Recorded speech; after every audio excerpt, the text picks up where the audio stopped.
అందరికీ నమస్కారం. నేను మీ డాక్టర్ హేమంత్. ఇవాళ మనం మాట్లాడుకోబోయే టాపిక్ టెన్నిస్ ఎల్బో.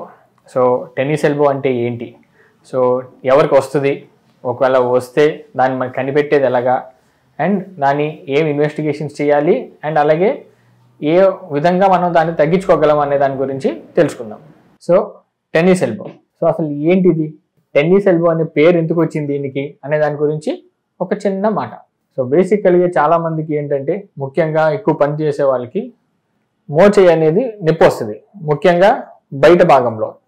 సో ఎందుకు వస్తుంది నొప్పి అంటే, ఎక్కువ పని చేయడం వల్ల లేదా ఎక్కువ బరువులు ఎత్తడం వల్ల సో ఏమవుతాయి అంటే, ఇక్కడ ఒక చిన్న చిన్న దెబ్బలు అనేవి తగులుతూ ఉంటాయి అన్నమాట. ఆ చిన్న చిన్న దెబ్బలు తగిలినప్పుడు రెస్ట్ తీసుకోకుండా అదే విధంగా పని చేస్తూ ఉంటే ఆ చిన్న దెబ్బలే పెద్ద దెబ్బల కింద మారి అది దాన్ని టెన్నిస్ ఎల్బోకి దారితీస్తుంది. సో ఈ టెన్నిస్ ఎల్బో అనే పేరు ఎందుకు వచ్చింది అంటే, ముఖ్యంగా ఒక 100 మందిని తీసుకుంటే ఒక 50% టెన్నిస్ ఆడే వాళ్ళల్లో చాలా కామన్గా ఉండటం వల్ల దీనికి టెన్నిస్ ఎల్బో అనే పేరు వచ్చింది.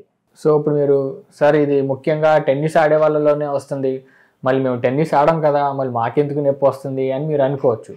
ఇది ఒట్టి టెన్నిస్ ఆడే వాళ్ళలోనే కాదు, 50% మాత్రం టెన్నిస్ ఆడే వాళ్ళలో, మళ్ళీ మిగతా 50% ఎవరిలో అంటే, ముఖ్యంగా ఎక్కువ బరువులు ఎత్తి పని చేయడము, లేదా కార్పెంటర్ వర్క్ కానీ, లేదా డ్రిల్లింగ్ మెషిన్స్ ఎక్కువ వాడేవాళ్ళు కానీ, సో లేదా ఎక్కువ సుత్తి వాడి సుత్తితో కొట్టేవాళ్ళు, ఎక్కువ డ్రైవ్ చేసేవాళ్ళు.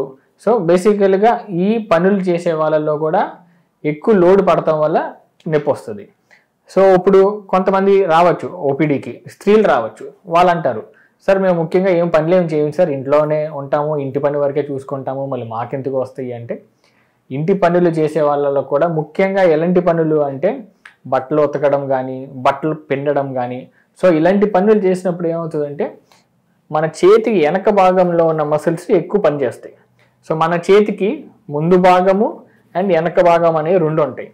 సో ముందు భాగం మసిల్స్ ఏమైనా బరువులు ఎత్తడానికి, వెనక భాగంలో ఉన్న మసిల్స్ ముఖ్యంగా ఏంటంటే మన అరచేతి పైకి లేపడానికి పనిచేస్తాయి. సో బట్టలు పెండడం కానీ చేసినప్పుడు ఏమవుతుందంటే వెనక భాగంలో ఉన్న మసిల్స్ ఎక్కువ పని చేయడం వల్ల దానికి దెబ్బ తగిలినప్పుడు స్త్రీలలో కూడా టెన్నిస్ ఎల్బో అనేది రావచ్చు. టెన్నిస్ ఎల్బో లక్షణాలు ఏంటి అంటే, మన చెయ్యి జాపి ఇలా లోపల పక్కకు తిప్పి ఏమైనా బరువులు ఏమైనా ఎత్తినప్పుడు మన మోచేయి బయట భాగంలో మనకి నొప్పి వస్తుంది అంటే అదొక అధికంగా కనిపించే లక్షణం. ఇయే కాకుండా మనకి చెయ్యి పట్టు అనేది తగ్గుతుంది అన్నమాట. సో మనం ఏమన్నా పట్టుకున్నప్పుడు కానీ, ఏమన్నా పట్టుకుని రాస్తున్నప్పుడు కానీ మన చెయ్యి పట్టు అనేది ఇంతకు ముందులాగా ఉండదు, తగ్గినట్టు అనిపిస్తుంది. ఇదే కాకుండా మన చేతులు మళ్ళీ వేలు తిమ్మిర్రు రావడం కానీ, మోచెయ్య బయట భాగంలో మనకి వాపు కానీ, లేదా పైన ఉన్న చర్మం కొద్దిగా కమిలినట్టు ఉండడం కానీ, ఇవన్నీ మన టెన్నిస్ ఎల్బోలో కనిపించే లక్షణాలు. ఇప్పుడు టెన్నిస్ ఎల్బో ఎందుకు వస్తుందో, ఎలా వస్తుందో తెలుసుకుందాం. సో ఇప్పుడు మీ ఎదురుగుండా కనిపించే ఇమేజ్లో చూసుకుంటే ఇక్కడ మీకు కనిపిస్తుంది మోచెయ్య, మళ్ళీ మోచేతిలో మన వెనక భాగంలో ఉన్న కండరాలు. సో వెనక భాగంలో ఉన్న కండరాలు మీరు ఇక్కడ ఒక ఇమేజ్ని రౌండ్ చేసి పెద్దగా చేసాం. సో ఆ పెద్దగా చేసిన ఇమేజ్లో మీకు ఏం కనిపిస్తుంది అంటే, ఆ కండరాలు ఎక్కువగా వాడినప్పుడు ఏమవుతుందంటే కొద్దిగా దెబ్బ తగిలి చినుగుతాయి. ఈ చినిగిన కండరాలే మన దేహానికి ఉన్న అద్భుతమైన లక్షణం ఏంటి అంటే, ఎక్కడైనా దెబ్బ తగిలినా అది దానికదే హీల్ చేసేసుకుంటుంది, అంటే గుణం చేసేసుకుంటుంది. సో ఇలా గుణం అయ్యే సందర్భంలో అదే విధిగా చెయ్య వాడుతూ ఉంటే ఈ చిన్న చిన్న దెబ్బలే కాస్త పెద్ద దెబ్బ కింద మారుతుంది. పెద్ద దెబ్బ కింద మారి గుణం అయ్యేటప్పుడు ఏమవుతుంది అంటే, మన బాడీలో కాల్షియం అనేది ఒకటి ఉంటుంది. ఆ కాల్షియం వచ్చి అక్కడ పేరుకున్నప్పుడు, సో ఆ కాల్షియం పేరుకుని ఏమవుతుంది అంటే అదే వాపు కింద మారిపోతుంది. ఆ వాపు కింద మారినప్పుడే టెన్నిస్ ఎల్బో అనేది ఏర్పడుతుంది. ఎక్స్రేలో మనకి ఏంటంటే, నేను ఇందాక చెప్పినట్టు ఆ కాల్షియం అనేది పేరుకున్నప్పుడు మనకు అది ఎక్స్రేలో బయటపడుతుంది. దాన్నే మనం క్యాల్సిఫిక్ టెండినైటిస్ అంటాం. కాకపోతే ఇది 100 మందికి ఎక్స్రే చేస్తే 100 మందిలో ఒక 30 నుంచి 40% వరకే జనాల్లో ఇది కనిపిస్తుంది. సో ఎక్స్రేలో కనిపెట్టినప్పుడు మనం ఈ నెక్స్ట్ ఏం చేస్తాము అంటే అల్ట్రాసౌండ్ చేస్తాం. అల్ట్రాసౌండ్ అనగా స్కానింగ్. సో జనరల్గా మనం స్కాన్ చేస్తాం కదా, స్కాన్ చేసినప్పుడు ఏమవుతుంది అంటే మన మోచేయి బయట భాగంలో మనం స్కాన్ ప్రోబ్ పెట్టినప్పుడు అక్కడ మనకి వాపు నీరు ఉంటే అది మనకి స్కాన్లో కనిపిస్తుంది. ఈ నీరు అనేది మనం ఇందాక చెప్పుకున్నట్టు ఎక్స్టెన్సర్ కార్పి రేడియాలిస్ బ్రెవిస్ ఆ మసిల్ కింద అనేది ఉంటుంది, అది మనకి స్కాన్లో బయటపడుతుంది.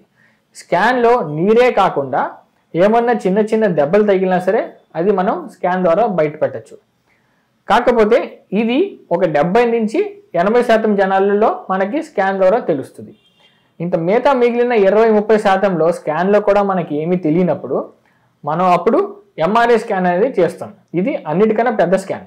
ఎంఆర్ఐ స్కాన్లో మనం 99% వరకు టెన్నిస్ ఎల్బోని కనిపెట్టేయచ్చు. ఇప్పుడు మనం స్కాన్ ద్వారా టెన్నిస్ ఎల్బోని కనిపెట్టాం. సో ఇప్పుడు నెక్స్ట్ ఏంటంటే ట్రీట్మెంట్. సో దీన్ని తగ్గించుకునే విధానాలు ఏంటి అనే దాని గురించి మాట్లాడుకుందాం. ట్రీట్మెంట్ అనేది 3 స్టేజుల్లో చేస్తామన్నమాట. ఫస్ట్ స్టేజ్ ఏంటి అంటే ట్యాబ్లెట్స్ ఇవ్వడం.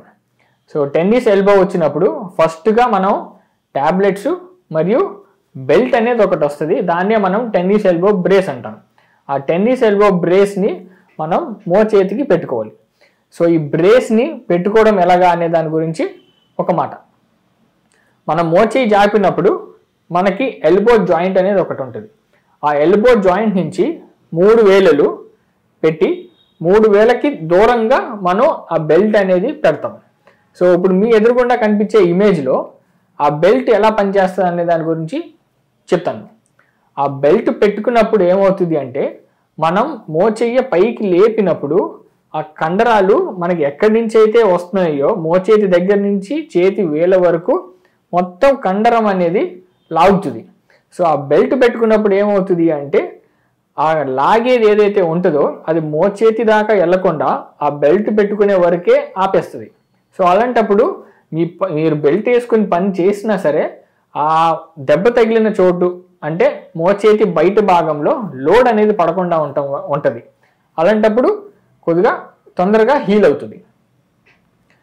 ఇప్పుడు ట్యాబ్లెట్స్ మరియు బెల్ట్ పెట్టుకున్న తర్వాత కూడా మనకి ఆ నొప్పి అనేది తగ్గలేదు అంటే మనం ఒక మెట్టు పైకి, సో అంటే ఇంజెక్షన్స్. సో మనకి వివిధమైన ఇంజెక్షన్స్ అనేవి మనకి అందుబాటులో ఉన్నాయి. ఆ ఇంజెక్షన్స్ ఏంటి అంటే ఒకటి కార్టికోస్టెరాయిడ్, ఒక స్టెరాయిడ్ ఇంజెక్షన్ అనేది మోచేతి దగ్గర ఇస్తాం. లేదు అంటే దీనికన్నా మంచిగా ఉండే ఇంజెక్షన్ ఇంకోటి ఉంది, దాన్ని ఏంటి అంటే పిఆర్పి అంటాం, అంటే ప్లేట్లెట్ రిచ్ ప్లాస్మా అనమాట. అది మీ యొక్క రక్తంనే మనం ఒక 20 ml వరకు తీసుకుని దాంట్లో ప్లేట్లెట్స్ అనేవి ఉంటాయి. ఇప్పుడు మన రక్త కణాలు ఎలాగో అలాగే ప్లేట్లెట్స్ అనేది కూడా ఒక కణాలు అనమాట. వాటికి మనకి ఏంటంటే ఎక్కడైనా మనకి దెబ్బ తగిలితే దాన్ని మానేది మళ్ళీ గుణమయ్యే లక్షణాలు ఎక్కువగా ఉంటాయి ఆ ప్లేట్లెట్స్కి. మీ రక్తంలో నుంచి ఆ ప్లేట్లెట్ అనే దాన్ని మాత్రమే తీసి అక్కడ ఇంజెక్ట్ చేస్తే ఆ దెబ్బ అనేది తొందరగా మానే అవకాశాలు ఉంటాయి. సో మనం ట్యాబ్లెట్స్ గురించి మాట్లాడుకున్నాం, బెల్ట్ గురించి మాట్లాడుకున్నాం, ఇంజెక్షన్స్ గురించి కూడా మాట్లాడుకున్నాం. ఈ 2 ప్రయత్నాలు చేసిన తర్వాత అప్పటికీ కూడా మనకి ఒక 20 నుంచి 30% జనాలకి నొప్పి అనేది తగ్గదు. అలాంటప్పుడు మనకి లాస్ట్ ఆప్షన్ ఏంటి అంటే ఆపరేషన్ చేసి మనం ఆ క్యాల్సిఫిక్ టెండినైటిస్ అనేది ఏదైతే ఉంటుందో దాన్ని అక్కడి నుంచి తీసేసి తర్వాత మిగిలిన కండరాన్ని కుట్టేస్తే చాలా మట్టికి నొప్పి అనేది తగ్గిపోతుంది. సో ఒకవేళ మీకు టెన్నిస్ ఎల్బో ఉంది అనే డౌట్ ఉంటే లేదా టెన్నిస్ ఎల్బోనా కాదా అని తెలుసుకోవాలని ఉంటే సో మీకు తెలుసు ఎక్కడికి రావాలో, మన నేతాజీ హాస్పిటల్ భద్రాచలం, మీ డాక్టర్ హేమంత్. నమస్కారం.